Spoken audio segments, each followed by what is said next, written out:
नमस्कार दोस्तों, जय श्री कृष्णा। श्री सत्यनारायण कथा का प्रथम अध्याय सुनने के बाद आप हमारे चैनल को सब्सक्राइब करें, बेल आइकन को प्रेस करें ताकि हमारी वीडियो की नोटिफिकेशन सबसे पहले आप तक पहुंचे। वीडियो को लाइक और शेयर जरूर करें। एक समय की बात है, नैमी सार ने तीर्थ में शयन का दी 88,000 ऋषियों ने श्री सूत जी से पूछा, हे प्रभु, इस कलयुग में वेद विद्या रहित मनुष्य को प्रभु भक्ति किस प्रकार मिलेगी तथा उनका उद्धार कैसे होगा। हे मुनि श्रेष्ठ, कोई ऐसा तप बताइए जिससे थोड़े समय में ही पुण्य मिले और मनवांछित फल भी मिल जाए। इस प्रकार की कथा सुनने की हमारी इच्छा है।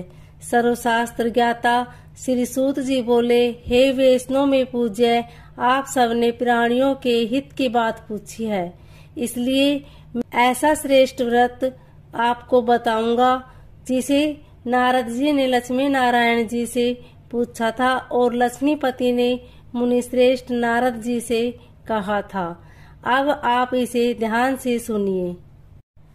एक समय की बात है, योगीराज नारद जी दूसरों के हित की इच्छा के लिए अनेकों लोकों में घूमते हुए मृत्युलोक में आ पहुँचे।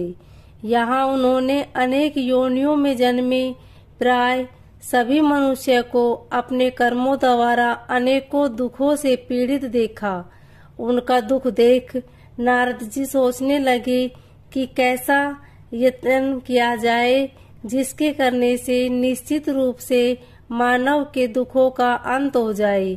इसी विचार पर मनन करते हुए वह विष्णु लोक में गए। वहाँ वह देवों के इस नारायण की स्तुति करने लगे, जिसके हाथों में शंख, चक्र, गदा और पंथ थे, गले में वरमाला पहने हुए थे। करते हुए नारद जी बोले, हे भगवान, आप अत्यंत शक्ति से संपन्न हैं। मन तथा वाणी भी आपको नहीं पा सकती। आपका आदि मध्य तथा अंत नहीं है। निर्गुण स्वरूप सृष्टि के कारण भक्तों के दुखों को दूर करने वाले हैं। आपको मेरा नमस्कार है। नारद जी की स्तुति सुन विष्णु भगवान बोले, हे मुनि श्रेष्ठ, आपके मन में क्या बात है? आप किस काम के लिए पधारे हैं, उसे निसंकोच कहो। इस पर नारद जी बोले कि मृत्यु लोक में अनेक योनियों में जन्मे मनुष्य अपने कर्मों के द्वारा अनेकों दुख से दुखी हो रहे हैं। हे नाथ, आप मुझ पर दया रखते हैं तो बताइए कि वो मनुष्य थोड़े प्रयास से ही अपने दुखों से कैसे छुटकारा पा सकते हैं। श्री हरि बोले, हे नारद, मनुष्य की भलाई के लिए तूने बहुत अच्छी बात पूछी है। जिसके करने से मनुष्य मोह से छूट जाता है, वह बात मैं कहता हूँ, उसे सुनो। स्वर्गलोक व मृत्युलोक दोनों में एक दुर्लभ उत्तम व्रत है जो पुण्य देने वाला है। आज प्रेम वश होकर मैं उसे तुमसे कहता हूँ। श्री सत्यनारायण भगवान का यह व्रत अच्छी तरह विधान पूर्वक करके मनुष्य तुरंत ही यहाँ सुख भोग कर मरने पर मोक्ष पाता है। श्री हरि के वचन सुन नारद जी बोले कि उस व्रत का क्या फल है और क्या विधान है, और यह व्रत किसने किया, इस व्रत को किस दिन करना चाहिए, सभी कुछ विस्तार से बताइए। नारद की बात सुनकर श्री हरि बोले, दुख व शोक को दूर करने वाला, यह सभी स्थानों पर विजयी दिलाने वाला, मानव को भक्ति व श्रद्धा के साथ शाम के को श्री सत्यनारायण की पूजा धर्म परायण होकर ब्राह्मणों व बंधुओं के साथ करनी चाहिए। भक्ति भाव से ही नवेद, केले का फल, घी, दूध और गेहूं का आटा समाया लेवे और गेहूं के स्थान पर साटी का आटा, शक्कर तथा गुड़ लेकर वह सभी भक्षण योग्य पदार्थों को मिलाकर भगवान का भोग लगाएं। ब्राह्मणों सहित बंधु बांधवों को भी भोजन कराए। उसके बाद स्वयं भोजन करे, भजन कीर्तन के साथ भगवान की भक्ति में लीन हो जाए। इस तरह से सत्यनारायण भगवान का यह व्रत करने पर मनुष्य की सारी इच्छाएं निश्चित रूप से पूरी होती है। इस कली काल अर्थात कलयुग में मृत्युलोक में मोक्ष का यही एक सरल उपाय बताया। इति श्री सत्यनारायण व्रत कथा का प्रथम अध्याय संपूर्ण हुआ। बोलिए श्री सत्यनारायण भगवान की जय। श्री सत्यनारायण कथा का दूसरा अध्याय। सूत जी ने कहा, हे ऋषियों, जिन्होंने पहले समय में इस व्रत को किया है उनका इतिहास कहता हूँ, आप सब ध्यान से सुने। सुंदर काशीपुरी नगरी में एक अत्यंत निर्धन ब्राह्मण रहता था। वह भूख और प्यास से बेचैन होकर पृथ्वी पर घूमता रहता था। ब्राह्मणों से प्रेम करने वाले श्री विष्णु भगवान ने ब्राह्मण को देखकर एक दिन बूढ़े ब्राह्मण का रूप धारण कर निर्धन ब्राह्मण के पास जाकर आदर के साथ पूछा, हे विप्र, तुम नित्य ही दुखी होकर पृथ्वी पर क्यों घूमते रहते हो? हे श्रेष्ठ ब्राह्मण, यह सब मुझसे कहो, मैं सुनना चाहता हूँ। दरिद्र ब्राह्मण ने कहा, मैं निर्धन ब्राह्मण हूँ, भिक्षा के लिए पृथ्वी पर फिरता हूँ। हे भगवान, यदि आप मुझसे छुटकारा पाने का कोई उपाय जानते हो तो कृपा कर मुझे बताइए। वृद्ध ब्राह्मण का रूप धारण किए श्री विष्णु भगवान ने कहा, हे ब्राह्मण, श्री सत्यनारायण भगवान मनवांचित फल देने वाले हैं, इसलिए तुम उनका पूजन करो। इससे मनुष्य सब दुखों से मुक्त हो जाता है। दरिद्र ब्राह्मणों को व्रत का सारा विधान बताकर बूढ़े ब्राह्मण का रूप धारण करने वाला श्री सत्यनारायण भगवान अंतर्ध्यान हो गए। जिस व्रत को वृद्ध ब्राह्मण ने बताया है, मैं उसको अवश्य करूँगा, यह निश्चय कर वह दरिद्र ब्राह्मण घर चला गया। परंतु उस रात्रि उस दरिद्र ब्राह्मण को नींद नहीं आई। अगले दिन वह जल्दी उठा और श्री सत्यनारायण भगवान का व्रत करने का निश्चय कर भिक्षा मांगने के लिए चल दिया। उस दिन उसको भिक्षा में बहुत धन मिला, जिससे उसने पूजा का सामान खरीदा और घर आकर अपने बंधु बांधवों के साथ भगवान श्री सत्यनारायण का व्रत किया। इसके करने से वह दरिद्र ब्राह्मण सब दुखों से छुटकर अनेक प्रकार की संपत्तियों से युक्त हो गया। तभी से वह विप्र हर मास व्रत करने लगा। इसी प्रकार सत्यनारायण भगवान के व्रत को जो शास्त्र विधि के अनुसार करेगा, वह सब पापों से छूटकर मोक्ष को प्राप्त होगा। आगे जो मनुष्य पृथ्वी पर श्री सत्यनारायण भगवान का व्रत करेगा, वह सब दुखों से छूट जाएगा। इस तरह नारद जी ने सत्यनारायण भगवान का कहा हुआ व्रत मैंने तुमसे कहा। हे विप्रो, अब आप और क्या सुनना चाहते हो, मुझे बताइए। ऋषियों ने कहा, हे मुनीश्वर, संसार में इस विप्र से सुनकर किस किस ने इस व्रत को किया, यह हम सुनना चाहते हैं। इसके लिए हमारे मन में श्रद्धा है।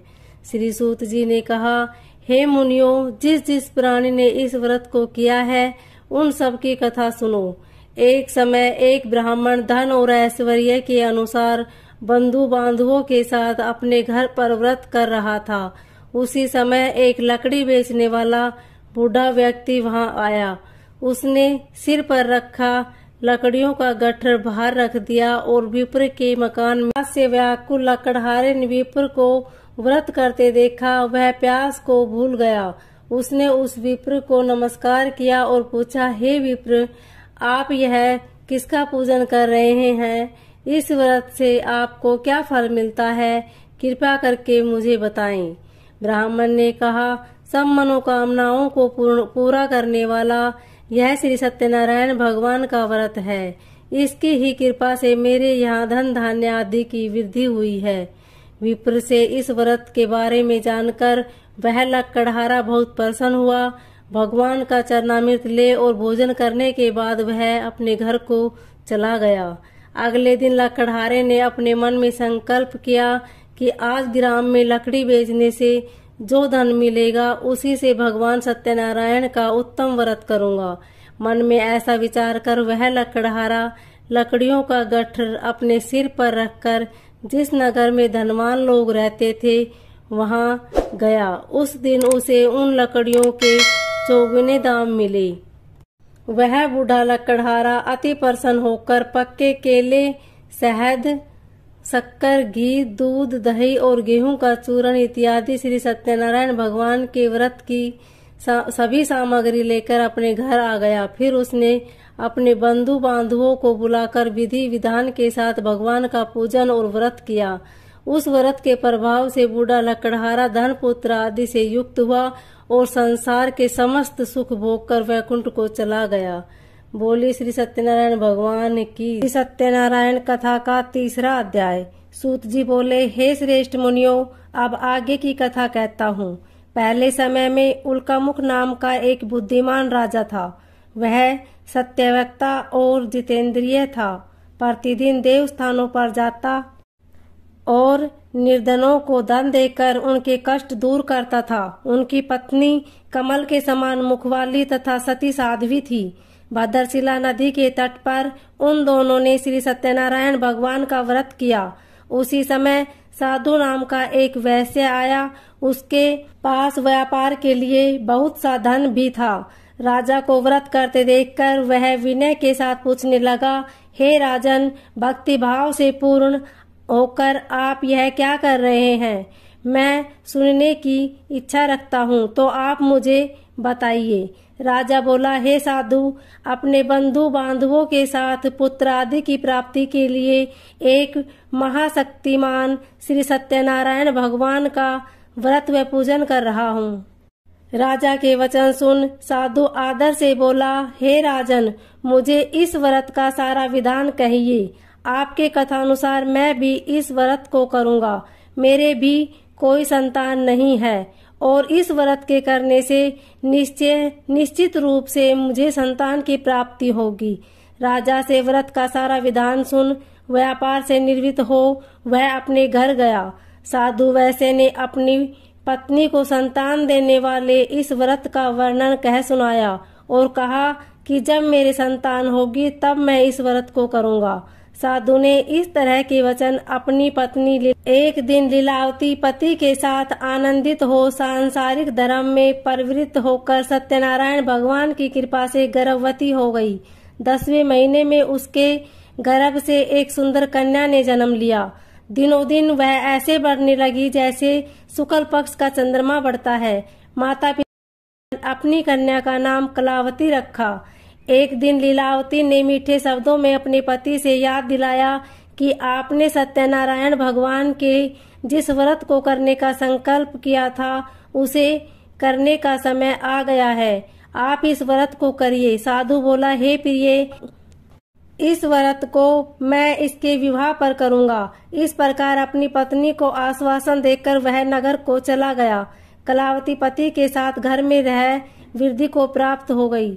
साधु ने एक बार नगर में अपनी कन्या को सखियों के साथ देखा तो तुरंत ही दूत बुलाया और कहा कि मेरी कन्या के योग्य वर देख कर लाओ। साधु की बात सुनकर दूत कंचन नगर में पहुंचा और वहां देखभाल कर लड़की के सुयोग्य वणिक पुत्र को ले आया।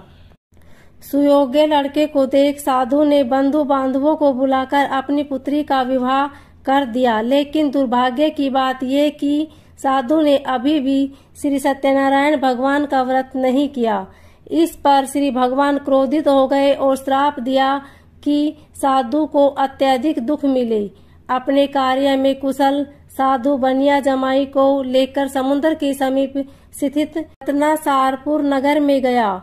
वहां जाकर दामाद ससुर दोनों मिलकर चंद्रकेतु राजा के नगर में व्यापार करने लगे।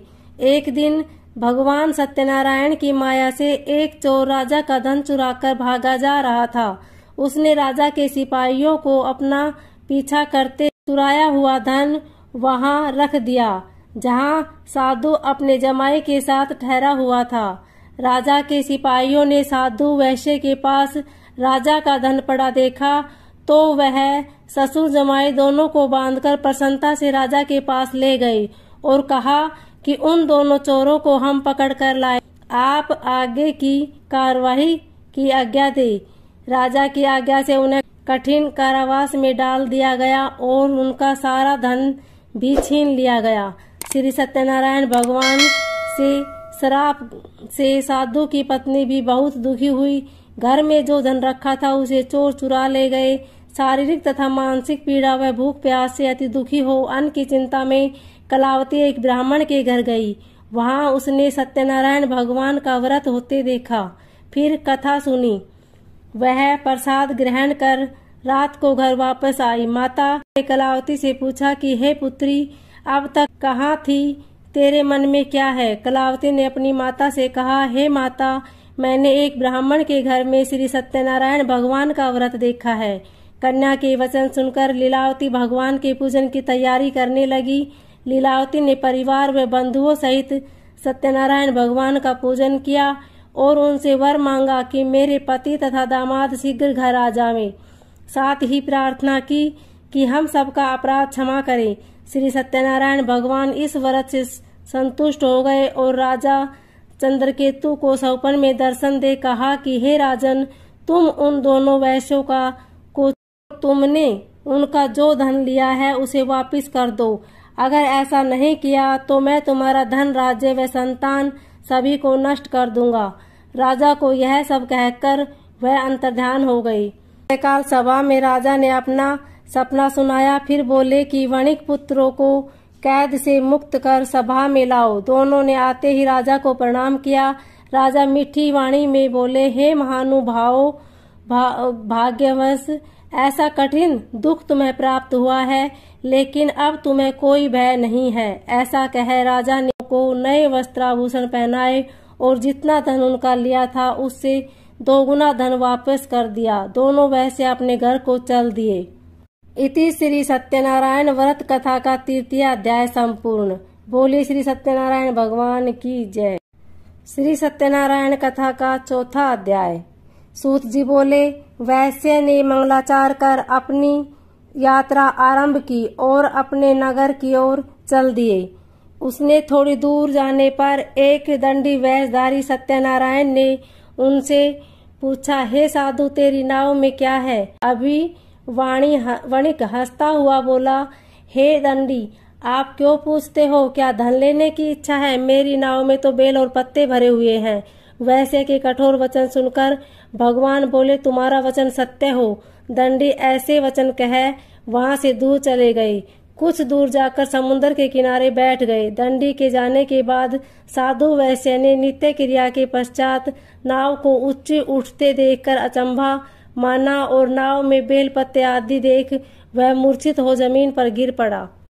मूर्छा खुलने पर वह अत्यंत शोक में डूब गया। तब उसका दामाद बोला कि आप शोक न मनाए, यह दंडी का श्राप है, इसलिए हमें उनकी शरण में जाना चाहिए, तभी हमारी मनोकामना पूर्ण होगी।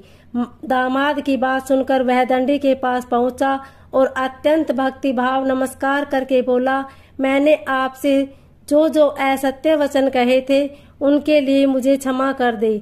ऐसा कहकर महान शोकातुर हो रोने लगा। तब दंडी भगवान बोले, हे वणिक पुत्र, मेरी आज्ञा से तुम्हें दुख प्राप्त हुआ है। तू मेरी पूजा से विमुख हुआ है। साधु बोला, हे भगवान, आपकी माया से ब्रह्मा आदि देवता भी आपके रूप को नहीं जानते, तब मैं अज्ञानी कैसे जान सकता हूँ?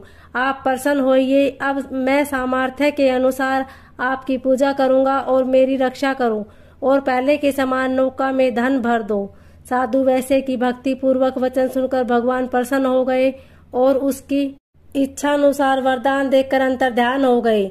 ससुर जमाई जब नाव पर आए तो नाव धन से भरी हुई थी। फिर वहीं अपने अन्य साथियों के साथ सत्यनारायण भगवान का पूजन कर अपने नगर को चल दिए।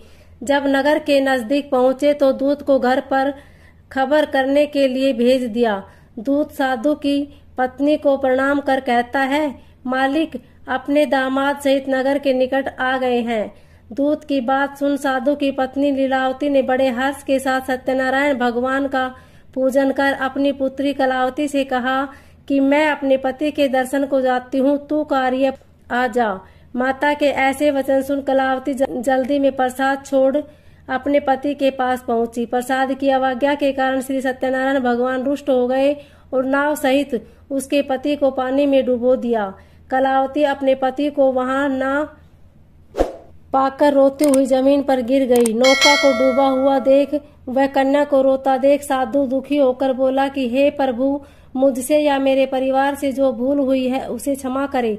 साधु के दीन वचन सुनकर श्री सत्यनारायण भगवान प्रसन्न हो गए और आकाशवाणी हुई, हे साधु, तेरी कन्या मेरे प्रसाद को छोड़कर आई है, इसलिए उसका पति अदृश्य हो गया है। यदि वह घर जाकर प्रसाद खाकर लौटती है तो इसे इसका पति अवश्य मिलेगा। ऐसी आकाशवाणी सुन कलावती घर पहुंचकर प्रसाद खाती है और फिर आकर अपने पति के दर्शन करती है।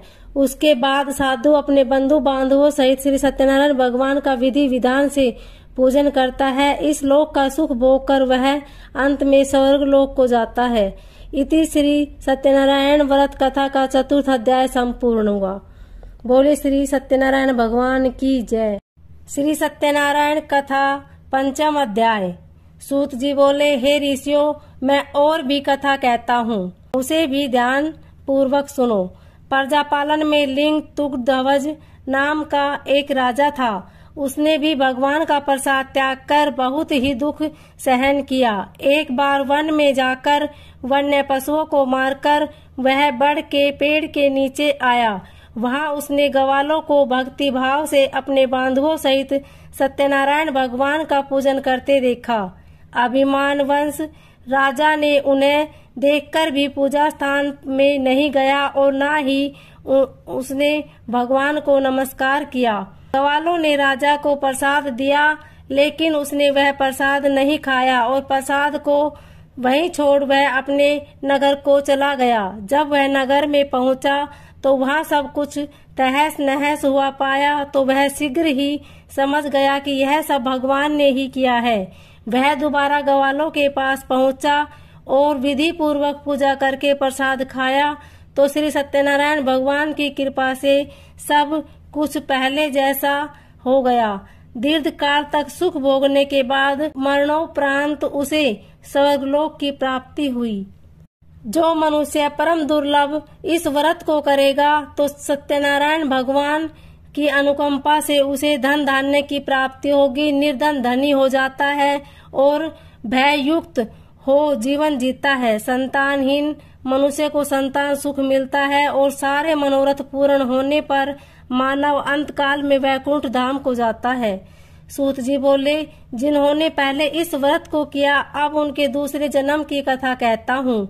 वृद्ध सतानंद ब्राह्मण ने सुदामा का जन्म लेकर मोक्ष की प्राप्ति की।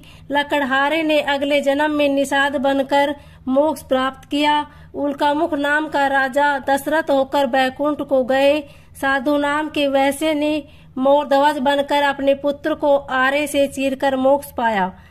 महाराज तुगध्वज ने स्वयंभू होकर भगवान में भक्ति युक्त को कर्म कर मोक्ष पाया।